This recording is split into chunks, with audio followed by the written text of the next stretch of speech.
যারা অনেক আশা নিয়ে, অনেক আকাঙ্ক্ষা নিয়ে বাংলাদেশের জাতীয় ঐক্যের মাধ্যমে একটা গণতান্ত্রিক অর্ডারে ফিরে যেতে চেয়েছিল, সেটা কেন আজকে প্রশ্নবিদ্ধ হচ্ছে? এবং এই যারা সমর্থন দিয়েছে তারা কেন আজকে একটা দ্বিধাদ্বন্দ্বের মধ্যে থাকে? এটা তো একটা অ্যানালিসিস করার দরকার আছে। সুতরাং আমি বেশি দীর্ঘায়িত করব না। এটার একমাত্র কারণ হচ্ছে যে প্রত্যাশা নিয়ে গণতান্ত্রিক অর্ডারে ফিরে যাওয়ার জন্য যে কাজগুলো করার দরকার ছিল সেটা দৃশ্যমান হচ্ছে। আমাদেরকে এখানে বলা হচ্ছে সংস্কার। সংস্কার ব্যাপারে কারো কোনো দ্বিমত আজ পর্যন্ত দেখলাম না। আমি অবাক হচ্ছি কেন সংস্কার করে আমরা গলা শুকিয়ে গেল। কিন্তু সকলে সংস্কার প্রস্তাব জমা দিয়ে দিচ্ছে, সকলে জমা দিয়ে দিচ্ছে। এবং ইউনূস সাহেব বলছে প্রথম থেকে যে যেখানে ঐক্যমত হবে সেই সংস্কারগুলো বাস্তবায়ন করা হবে। ঐক্যমত ওয়ার্ড হচ্ছে কি? ঐক্যমত। তাহলে সকলে জমা দেওয়ার পরও কোথায় ঐক্যমত হয়েছে এই বিষয়কে জাতি জানে না, জাতিকে জানানো হচ্ছে না। কেন জানানো হচ্ছে? এটা রহস্যের ব্যাপার না। এই প্রশ্নটা আমি ওই দিনও করেছি, আমরা যখন দেখা আলী রিয়াজ সাহেব ওখানে ছিল। কেন জানানো হচ্ছে? সমস্যাটা কোথায়? তাইলে এখানে সন্দেহের উদ্রেক হচ্ছে না। আপনি এও বলা হয়েছে যেগুলো ঐক্যমত হয়েছে তার বাইরে দুইটা বিষয় যদি নেগোশিয়েবল থাকে সেটাও একটা টাইম, একটা সময়সীমার মধ্যে সমাধান করা যায়। আর যদি নেগোশিয়েবল যেগুলো ঐক্যমতে না আসে তাহলে যতটুকু ঐক্যমত হয়েছে সেটাই তো সমাধান হওয়ার দরকার। ডক্টর ইউনূস সাহেব বলেছেন বেশি হলে জুন, কম হলে ডিসেম্বর। আমার প্রশ্ন, এখানে বেশি কমের প্রশ্নটা কোথেকে আসছে? উনি তো নিজেই বলেছেন ঐক্যমত যেগুলো হবে সেগুলোর ভিত্তিতে সংস্কার হবে। আবার বেশি আর কমের ইস্যুটা কোথেকে আসছে? তাহলে কোনটা বেশি কোনটা কম এটা কে নির্ধারণ করবে? আমি যদি মনে করি কেউ যদি বলতে পারে যে আমরা কমের মধ্যে সমাধান চাই, আর কেউ যদি বেশি চাই বলে আমরা বেশি চাই, তাও ভালো। তাইলে বেশি তো সমাধান আছে, কমের মধ্যেও সমাধান আছে। আর বেশিটা কি সেখানে তো আবার ওনাদের কথা যদি আমি আসি তাহলে তো ঐক্যমতের প্রয়োজন হচ্ছে না। ঐক্যমত ছাড়া তার বেশিও হবে না, কমও হবে না। সুতরাং মূল বটম লাইন বিষয় হচ্ছে এখানে ঐক্যমতের পরিপ্রেক্ষিতে এখানে সংস্কার, যেখানে যে বিষয়গুলোকে জাতিকে বললে সেটা প্রত্যেকটি দল কিন্তু প্রস্তুত আছে ঐক্যমতটা কোথায় জানার জন্য, এবং সনদের যে কথা বলছে সেই সনদটা সই করে নির্বাচনের দিকে এগিয়ে যাওয়া। এখানে গোদামিলের কোনো কথার কোনো সুযোগ নাই। তাহলে যে কথার মারপ্যাচের মাধ্যমে এই যে বিভিন্ন ধরনের মন্তব্যের মাধ্যমে যে এটাকে একটা মানে অনিশ্চয়তার দিকে ঠেলে দেওয়ার একটা ইঙ্গিত পাওয়া যাচ্ছে, তাই না? আর বিচারের কথা যেখানে বলছে, আরে বিচার তো সবাই, বাংলাদেশের এমন কোন লোক আছে আওয়ামী লীগের বিচার চায় না। আর সবচেয়ে বেশি তো ক্ষতিগ্রস্ত বিএনপি। আমাদের চেয়ে বিচার বেশি চাই, এটা অন্য কোন দল তো হবে না। বিএনপির গুম, খুন, জেলে মৃত্যু, চিকিৎসার অভাবে পুলিশের হেফাজতে মৃত্যু, ৬০ লক্ষের উপরে মামলা, বাড়িঘর ছেড়ে পালিয়ে, ব্যবসা হারানো, চাকরি হারানো। আমি নিজের কথাই বলছি, আমাদের চেয়ে তো ক্ষতিগ্রস্ত কেউ হয়নি। সুতরাং বিএনপি তো বিচারের জন্য সবচেয়ে বেশি আগ্রহী এখানে। এবং বিচার কে করবে? বিচার করবে বিচার ব্যবস্থা, অর্থাৎ আদালত বিচার। সরকার বিচার করে নেই, সরকার তো বিচার করে না, সরকার বিচারের আওতায় আনে। তাহলে সরকারের কাজটা কি ছিল 10 মাসে? এদেরকে বিচারের আওতায় আনা। তো বিচার যদি বিচারের আওতায় যদি তারা আনতে না পারে 10 মাসে, তাহলে বিফলতা কাদের? এখানে আর কেউ তো আনতে পারবে না, সরকারকে আনতে হবে। 10 মাস পরে যদি এখনো যদি বলা হয় বিচার শেষটা হবে, বিচার তো সরকার করে না। হ্যাঁ, সরকার করতো, শেখ হাসিনা বিচার করত, বিচার বিভাগ বিচার করতো না। তো ওই কথা তো এখন আর প্রযোজ্য না।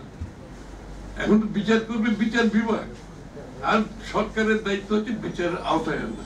তাহলে 10 মাসে তোমরা আওতায় আনতে পারতেছো না কেন? ডিসেম্বরে যদি নির্বাচন হয়, আরো 6 মাস আছে, নিয়ে আসো। কে মানা করতেছে বিচারের আওতায় আনা? আমরা তো বলছি তারা যদি ডিসেম্বরের মধ্যে নির্বাচনের আগে বিচারের আওতা যদি কাউকে আনতে সমর্থ না হয়, আমরা তাদেরকে বিচারের আওতায় আনবো। কারণ আমাদের চেয়ে ক্ষতিগ্রস্ত কেউ নাই। বাংলাদেশের মানুষ কিভাবে ক্ষতিগ্রস্ত হয়েছে সবাই আমরা জানি। তারা যদি ব্যর্থ হয় কাউকে বিচারের আওতায় আনতে, আমরা তো তাদেরকে বিচারের আওতায় আনবো, কিন্তু বিচার করবে স্বাধীন বিচার বিভাগ, সরকার করবে। আমরা ওই শেখ হাসিনার পথে আমরা বিচার করে সেই দায়িত্ব বিচার বিভাগকে প্রশ্নবিদ্ধ করে আবার বাংলাদেশকে সেদিকে ঠেলে দেওয়ার পক্ষপাতী আমরা। সেই বিচার বিভাগ। তাইলে সমস্যাটা সংস্কারের কোনো সমস্যা দেখছি না, বিচারের বেলায় কোনো প্রবলেম দেখছি না। তারপরে রোড ম্যাপটা দিতে এত ভয় কেন? আর নির্বাচনকে এত ভয় কেন? যাদের নির্বাচনে ভয়, অর্থাৎ তাদের সাথে জনগণের কোনো সম্পৃক্ততা নেই, জনগণের সাথে তাদের কোনো সম্পর্ক নেই, জনগণের উপর তাদের কোনো আস্থা নেই, গণতান্ত্রিক অর্ডারের উপর তাদের কোনো আস্থা নেই। তাহলে এখানে আজকে বিভক্তিটা যারা গণতান্ত্রিক চাই, যারা জনগণের মালিকানা চায়, যারা জনগণের আস্থা নিয়ে রাজনীতিতে বিশ্বাসী, সমর্থন নিয়ে বিশ্বাসী, তাদের সাথে যারা অন্য পথে চলছে, শেখ হাসিনার পথে চলছে। শেখ হাসিনা নির্বাচন দিলে সে নির্বাচিত হবে না, এই জন্য নির্বাচন হবে না। এখন তো অনেকটা আমার কাছে মনে হচ্ছে যে কারা নির্বাচিত না হওয়ার জন্য বাংলাদেশে নির্বাচন করবে না, এই প্রশ্নটা সামনে চলে আসছে, একেবারে পরিষ্কার ভাবে চলে আসতেছে। আর যেই সরকারের উপর সকলে আস্থা রেখেছে নিরপেক্ষ ভাবে, একটা নিরপেক্ষ ভাবে গণতান্ত্রিক অর্ডারে ফিরিয়ে নিয়ে যাবে, তাহলে কি তাদের নিরপেক্ষতা নিয়ে প্রশ্ন উঠছে না আজকে? তাহলে কি তাদের গণতান্ত্রিক অর্ডারে ফিরে যেতে কোনো দ্বিধাদ্বন্দ্ব আছে? নির্বাচন নিয়ে তাদের দ্বিধাদ্বন্দ্ব আছে, এবং নির্বাচনের বিপক্ষে সংস্কার আর বিচারের বিষয়টা নিয়ে আসার অর্থ আর কোনোটার সাথে কোনোটা কোনো সাংঘর্ষিক কোনোটাই না, কিন্তু সবগুলো যে মিউচুয়ালি এক্সক্লুসিভ করে। নির্বাচনের আপনার রোড ম্যাপ এক বিষয়, বিচার একটা বিষয়, সংস্কার একটা বিষয়, সবগুলো চলমান প্রক্রিয়া। আর ওই 5 জন 10 জন লোক একটা বিজ্ঞ মানুষ হিসেবে নিজেদেরকে মনে করে বাংলাদেশের ভবিষ্যৎ নির্ধারণ করবে জনগণকে বাইরে রেখে, তাদের সাথে শেখ হাসিনার ব্যবধানটা কোথায় আমরা দেখতে পাচ্ছি? একই তো, ওরা তো সব বুঝতো, ওরাও বলতো সব দেশের উন্নয়নের জন্য করতেছে, এখানে ভোটের দরকার, এখানে অধিকারের দরকার, সব মানুষের জন্য করতেছে, ভালো ভালো কাজ করতেছে। তো ভাষাটা তো অনেকটা ওইরকমই হয়ে যাচ্ছে।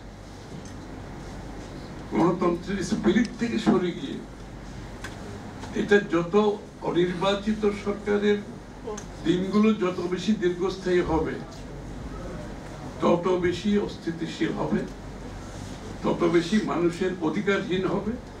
আমি মিডিয়াকেও বলছি, আপনারা লক্ষ্য করবেন, অনির্বাচিত সরকার যদি বেশি দিন ক্ষমতায় থাকে, সেই ক্ষমতা তারা অব্যাহত রাখার জন্য আস্তে আস্তে মিডিয়ার উপর চাপ শুরু হবে।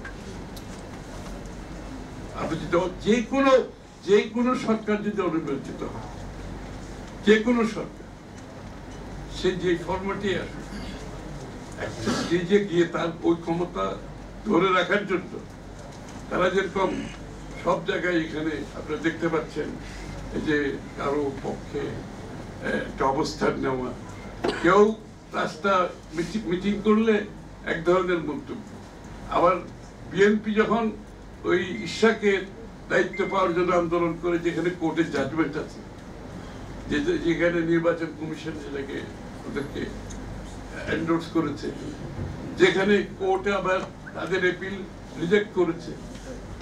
একটা আইনগত দিক থেকে একটা আন্দোলন একটা নাগরিকের অধিকার। আমার যদি আইনগত অধিকার যদি কেউ বঞ্চিত করে সরকার, এটা নাগরিকের দায়িত্ব রাস্তায় আসা। যেই নাগরিক আইনগত প্রক্রিয়ার জন্য রাস্তায় আসতে পারবে না, সেখানে তো গণতন্ত্র হতে পারবে না। সে প্রতিবাদ করতে রাস্তায় আসবে, সেটাকে বাধাগ্রস্ত করছে, সেটা খারাপ কাজ। আর যমুনায় যাইতেছে, ওই শাহবাগে যাইতেছে, রাস্তা বন্ধ, কোথায় কোথায় মবক্রেসি, কোথায় কোথায় বন্ধ। না মানলে ওই যে সাংবাদিকদের পত্র পত্রিকার অফিসে যাওয়া, ঘেরাও করা, সাংবাদিকদের থ্রেট করা, অলরেডি তো শুরু হয়ে গেছে। আমি যেটা বলছিলাম অলরেডি শুরু হয়ে গেছে। এইগুলো কিন্তু বাড়তে থাকে, কারণ ক্ষমতা খুব খারাপ জিনিস। আপনি যদি অবৈধভাবে ক্ষমতায় থাকেন, অনির্বাচিত ভাবে থাকেন এবং থাকতে চান, আপনার আচার আচরণ ক্রমান্বয়ে স্বৈরাচারের আচরণ হইতে বাধ্য, সেটা যে ফরম্যাটে আসুক। আমরা তার লক্ষণ দেখতে পাচ্ছি কিছু কিছু ইতিমধ্যে। সুতরাং এইটা এমন একটা নিয়ে যাওয়া যাবে না যেখানে বাংলাদেশের মানুষকে তার অধিকারের জন্য আবার একটা অবস্থায় যাবে দেশ, যেটা বাংলাদেশের মানুষ চায় না, রাজনৈতিক দলগুলো চায় না। কেউ সাংঘর্ষিক রাজনীতি বাংলাদেশে চায় না, কেউ মবক্রেসি চায় না, কেউ জোর করে তাদের দাবি আদায় করতে চায় না। দাবি আদায় করতে হলে চাপিয়ে না দিয়ে গণতান্ত্রিক প্রক্রিয়ার মাধ্যমে আপনার দাবি আদায় করতে হবে। জোর করে কোনো দাবি আদায় করা যাবে না, প্রেসার দিয়ে কোনো দাবি আদায় করা যাবে না। আপনাকে গণতান্ত্রিক প্রক্রিয়ার মাধ্যমে আপনার দাবি আদায় করতে হবে, এবং সেই দাবি টেকসই হবে। আর আপনি জোর করে যেটা দেবেন সেটা ছুঁড়ে ফেলে দেবেন সবাই। শুধু ছুঁড়ে ফেলে দেবেন না, সেটা দেশকে অস্থিতিশীল করবে। আমাদের দাবিগুলো মানতে হবে, না মানলে ইলেকশনে যাব না। আমাদের দাবিগুলো মানতে হবে, না মানলে ইলেকশন কমিশন ঘেরাও হবে। আমাদের দাবি মানতে হবে, যমুনা ঘেরাও করতে হবে। আমাদের দাবি মানতে হবে, শাহবাগ ঘেরাও করতে হবে। মানুষের বাড়িতে বাড়িতে আক্রমণ হবে, পত্রিকার অফিসে আক্রমণ হবে, ব্যবসা প্রতিষ্ঠানে আক্রমণ হবে। এটা কেন হচ্ছে? এটা কিসের ইঙ্গিত? এটার পেছনে কোন শক্তি কাজ করছে? এটা কি কারো বুঝতে কষ্ট হচ্ছে? সুতরাং এইগুলো বিলম্বিত যত করবেন বাড়তে থাকবে, এবং যেই ফাঁদে আপনারা পা দিচ্ছেন সেই নিজেরাই আপনারা করে যাবেন, কোনো লাভ হবে। যত তাড়াতাড়ি সম্ভব বাংলাদেশের মানুষ যে আকাঙ্ক্ষায় স্বৈরাচারের বিরুদ্ধে আন্দোলন করেছে, ত্যাগ স্বীকার করেছে, গণতন্ত্র, আজকে গণতান্ত্রিক রাষ্ট্র পরিষদ যেটা উদ্যোগ দিয়েছে, গণতন্ত্র, এর বাইরে কোনো আনসার নাই। এর বিপরীতে যদি আপনারা দাঁড়ান, তাহলে আমরা যে প্রথমেই আমি বলেছি, যাদের সমর্থনে সরকার প্রতিষ্ঠা হয়েছে, যাদের সমর্থনে আমরা একটি গণতান্ত্রিক উত্তরণ দেখতে চেয়েছি সরকারের কাছ থেকে, সেই সমর্থন এটা তো ব্ল্যাঙ্ক চেক না, এটা ব্ল্যাঙ্ক চেক না, সেই সমর্থন কিন্তু থাকবে। আমরা সেই অবস্থায় যেতে চাই। আমরা চাই সরকার একটা নিরপেক্ষ ভূমিকা পালন করুক। আমরা চাই নিরপেক্ষ ভূমিকা পালন করে অতি সত্বর গণতান্ত্রিক উত্তরণের জন্য যে কাজগুলো করবে তার জন্য রোডম্যাপ ডিক্লেয়ার করে, যার দিকে আশ্বস্ত করবে যে বাংলাদেশে আমরা আগামী দিনে গণতন্ত্রের দিকে চলছি, বাংলাদেশের মানুষের মালিকানা ফিরিয়ে দিচ্ছি। এইটা যখন আশ্বস্ত হবে, দেশের শান্তি ফিরে আসবে, স্থিতিশীলতা আসবে, মানুষ নির্বাচনের দিকে ধাবিত হবে, তারা তাদের নির্বাচিত প্রতিনিধিদের মাধ্যমে, সংসদ সরকার পরিচালনার মাধ্যমে একটি জবাবদিহি অবস্থানে দেশকে নিয়ে আসবে। গণতন্ত্র হচ্ছে এটা একটা কারেকশন প্রসেস। এই যে যত সমস্যার কথা বলছে, এটা গণতান্ত্রিক ভাবে যদি আপনি করেন, এটা কারেকশন প্রসেস, এটা ফিল্টারেশন প্রসেস। এটা কেউ একা বসে উপর থেকে নির্দেশ দিয়ে কোনো পরিবর্তন কোনো দেশে আসে না। গণতান্ত্রিক প্রক্রিয়ার মাধ্যমে correction process, is a filtration process. এর মাধ্যমে আপনাকে এটা করতে হবে। এর বাইরে আর কোনো ওষুধ নাই, এর বাইরে আর কিছু করার নাই, এর বাইরে করতে গেলে সমস্যা হবে। সুতরাং গণতান্ত্রিক প্রক্রিয়া, গণতান্ত্রিক উত্তরণের জন্য রোডম্যাপের মাধ্যমে দেশের মানুষের মালিকানা ফিরিয়ে দিয়ে তাদের নির্বাচিত সরকার, তাদের সংসদ, কারণ তাদের কিছু দায়বদ্ধ থাকবে। এই অবস্থা যত তাড়াতাড়ি আমরা দেশে আনতে পারবো, দেশ অত তাড়াতাড়ি একটা স্থিতিশীলতার দিকে, একটি মুক্ত রাজনৈতিক পরিবেশের দিকে যাবে, যেখানে সবাই মুক্তভাবে কথা বলতে পারবে। এবং শেষ কথা আমি বলছি, এটা আমাদের সকলকে অনুধাবন করতে হবে, রাজনীতিবিদদের এটা অনুধাবন করতে হবে। আগামীর রাজনীতি আগের রাজনীতির মতো হবে না। আগামীর রাজনীতিটা সত্যিকার অর্থে পরিবর্তনশীল, মানুষের আকাঙ্ক্ষা পূরণের রাজনীতি করতে হবে। এবং যে সমস্ত রাজনীতিবিদ, রাজনৈতিক দল সেটা বুঝবে না, তাদের কোনো রাজনৈতিক ফিউচার নেই।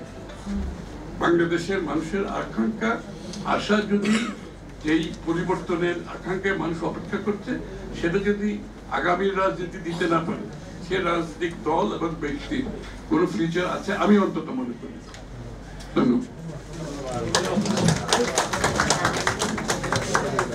ধন্যবাদ জনাব আমির খসরু মাহমুদ চৌধুরী।